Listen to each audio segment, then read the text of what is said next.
Hi, I'm Sarah Vedler, and I am going to show you today how to turn this into this.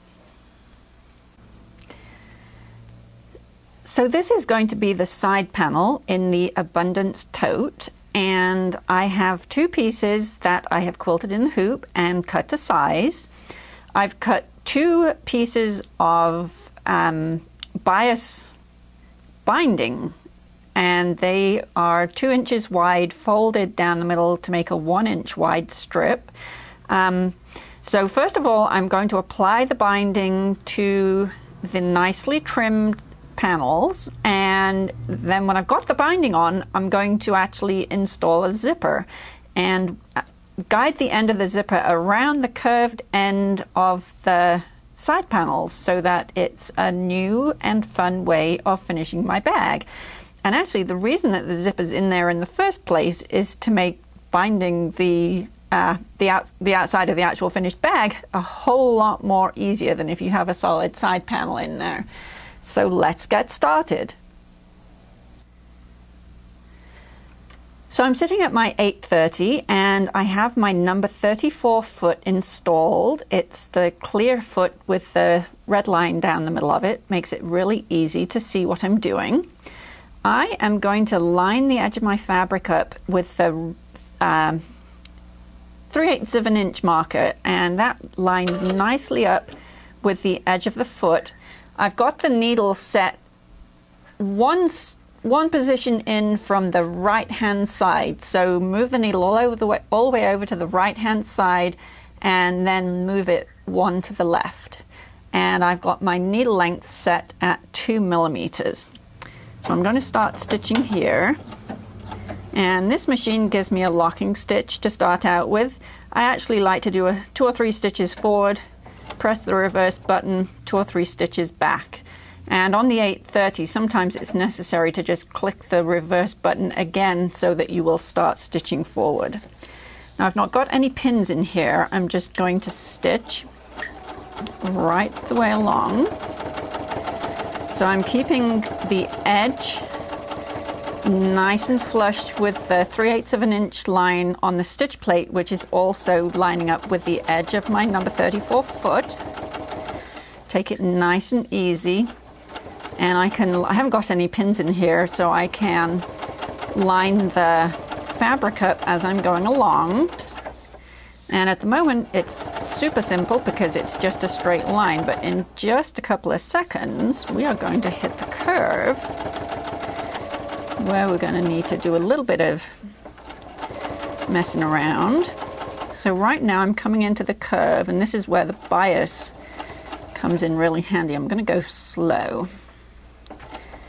And let's see, so I'm actually with my left hand starting to go around the curve. Knee lift comes in really handy here, so I can take just a couple of stitches at a time to get around that curve. And I want to ease the fullness out of the way under the foot.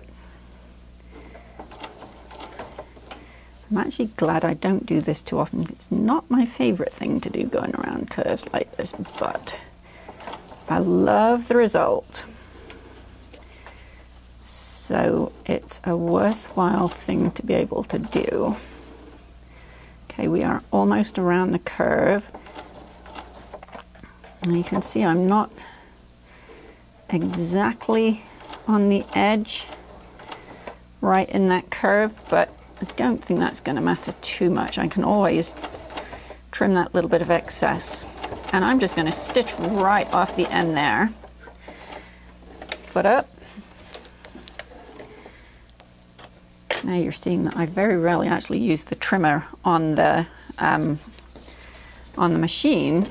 So now I've got the bias tape on, and I had right side up on the quilted background. You can see the other side is actually a different color.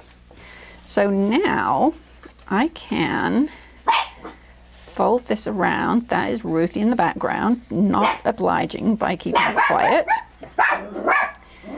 Somebody must be walking past.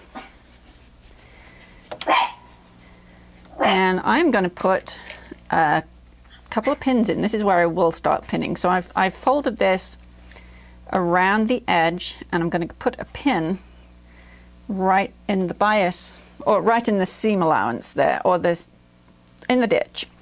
And you can see on the other side I've got plenty of the fold here coming out, so that I'm guaranteed to catch the binding on the back when I fold it all over. So I'm going to put all the rest of the pins in, and I will be back in just a minute. Okay, so I'm back, and I have pinned along the edge of the binding right there in the ditch, all the way along. And I've also now got the zipper positioned, and I've got the edge of the piece here butted right up against the zipper teeth. So you will actually be able to see the zipper on the finished thing, and that's kind of a design decision, but it's also a much easier way of putting the zipper on and keeping it straight. If I tried doing it so that the two sides of the quilted piece actually met right edge on in the middle, that would be a whole lot harder, and I'm all for keeping things easy. So I have now got my needle back in the center, and I'm going to use this red line right here in the center of the foot, and I'm going to guide that right along the ditch of the binding. Now I've got this one pin in here, and that's going all the way through the binding and the zipper, and you can see on the other side that I am well in from the edge here, so I know that everything is going to be caught in the stitching line. And I've also, I don't know if you can see here, got the edge of the zipper, or the end of the zipper, aligned with the edge of the side panel. And again, that's for ease more than anything. I wanted to make sure that the end of the zipper right here didn't get close to where I'm going to be binding the edge here. Broken 3 needles yesterday just because of that end. Okay, here we go. So red line on the ditch next to the binding. Now I also increased my stitch length. To sew the binding on, I had a stitch length of 2 millimeters. Now I'm kind of top stitching along here, so I've upped it to 2.6 millimeters. Done 3 stitches forward, 3 stitches back to secure the end there.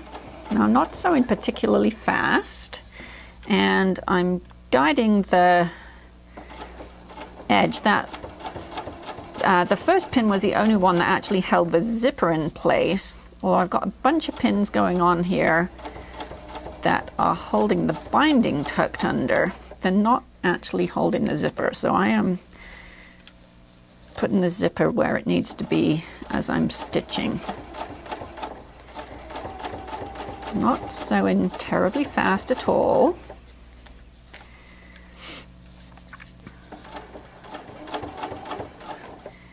But I can keep everything nice and straight.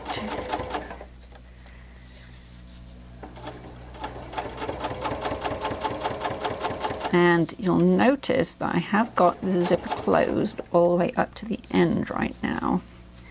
But that is going to change in a very short time so that we can get around the curve.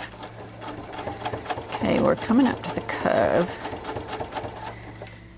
Now, one thing I love about bindings is that when you've got the pins in, things can tend to look really lumpy, especially around these curves.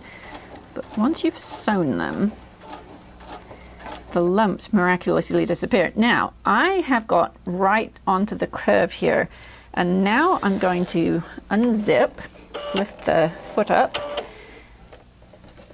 and let's get that half out of the way. And I'm going to make sure that the zipper is going around the curve, and it's still right on the edge of the binding here.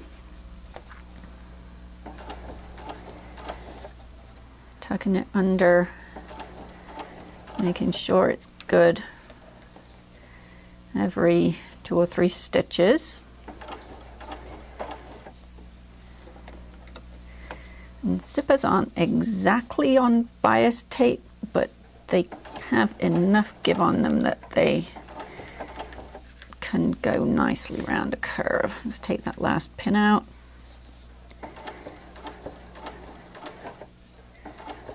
Okay, now we're on this straight again. Now I'm actually going to do a couple of back stitches there, so right off the end. Okay. So that is one side of the zipper installed, and you can see on the back here it's done a pretty decent job of going around reasonably smooth. Nothing that press with the iron won't fix. So now we're going to try to do the other side. Okay, now I'm ready to do the other side, and at this point I've trimmed the edges of the binding so that I've got a nice clear indication that I've got the 2 end bits lined up here. I actually used my cutting mat to do that, using the lines on the cutting mat to make sure that these guys were totally level. And I've got this just the one pin going through all layers of the binding and the zipper here, and I hope you can see I've got both sides lined up on the edge of the zipper. And we're going to use the red line again, needle in the center, and because I used the machine cutter, it's given me those securing stitches. Do a couple of stitches forward, a couple of stitches back,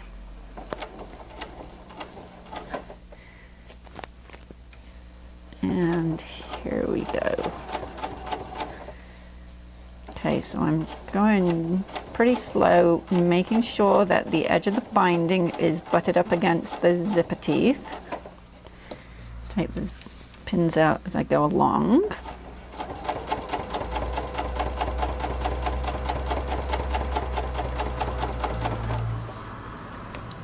Ow.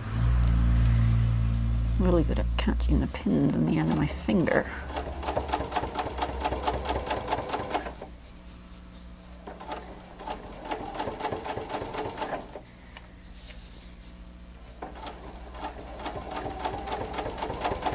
This is coming up just a couple more inches before we hit the curve.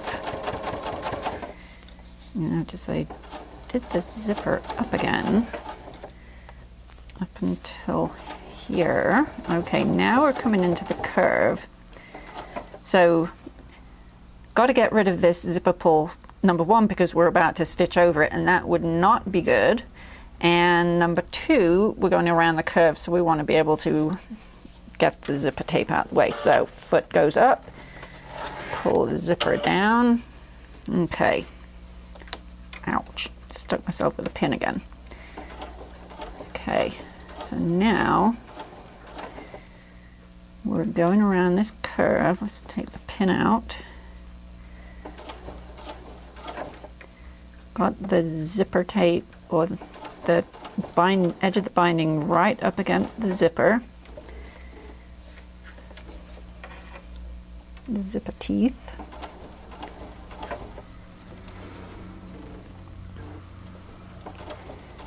We'll get around this curve, pull that last pin out, almost at the straight.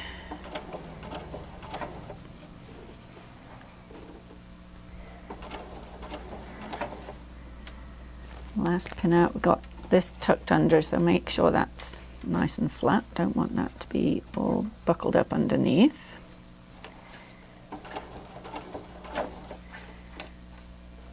Okay, now we're down this straight bit. There we go. Couple forward, couple back.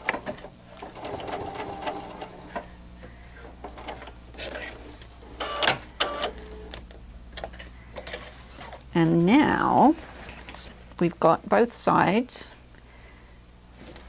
zipper nicely installed, and the zipper will only go up to about there, but that's what I wanted.